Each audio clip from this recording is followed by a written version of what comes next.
రోజు కనీసం 3-4 సార్లు కాళ్ళు కడుక్కోవాలి. ఆడా మొగ తేడా లేకుండా ఆడవాళ్ళైతే మరీను బయటికి వెళ్ళొచ్చామంటే కాళ్ళు కడుక్కోవాలి. అంతేకాదు ఓసారి పేరంటానికో పెళ్లికో పెడతాం, చూడకూడని వాళ్ళు చూస్తారు, మనకి తెలియదు ఎవరేమిటో, అసలు ఎవరి చూపుల్లో ఏముందో తెలియదు. ఆ దిష్టి పోవాలంటే ఇంటికొచ్చి కాళ్ళు కడుక్కోవాలి. ఇది గుడ్డి నమ్మకం కాదు, శాస్త్రీయం, పక్కా నిజం, ఇది అనుమానం వెళ్ళా. వాళ్ళ చూపులు పడితే కొన్ని ఇబ్బందులు వస్తాయి. పసిపిల్లలకైతే స్నానమే చేయించాలి, సాంబ్రాణ పొగేసేయాలి, లేదా మన్నాడు ఏదో వచ్చేస్తుంది.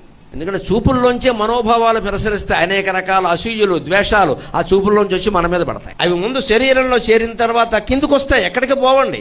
మనం జపం చేస్తున్నాం కదా, అందుకని కిందకు వస్తాయి. కిందకు వచ్చినవి కూడా మనలో ఉండకుండా ఉండాలంటే కాళ్ళు కడిగేసుకుంటే బాత్రూంలోకి పోతాయి, గొడవలేదు. అందుకని కాళ్ళు ఖచ్చితంగా కడుక్కోవాలి. వాళ్ళ అపార్ట్మెంట్లు కదా, బిల్డింగులు కదా అన్నట్టు కాళ్ళు కడుక్కోవాల్సిందే. మట్టికి దానికి సంబంధం లేదు. ఆ మాత్రం కనీసపాచారం కూడా పాటించకపోతే ఇంకా లక్ష్మీ సరస్వతులు మన ఇంట్లో ఎందుకుంటారని శనిదేవత ఉంటుంది వచ్చి ఇక్కడ.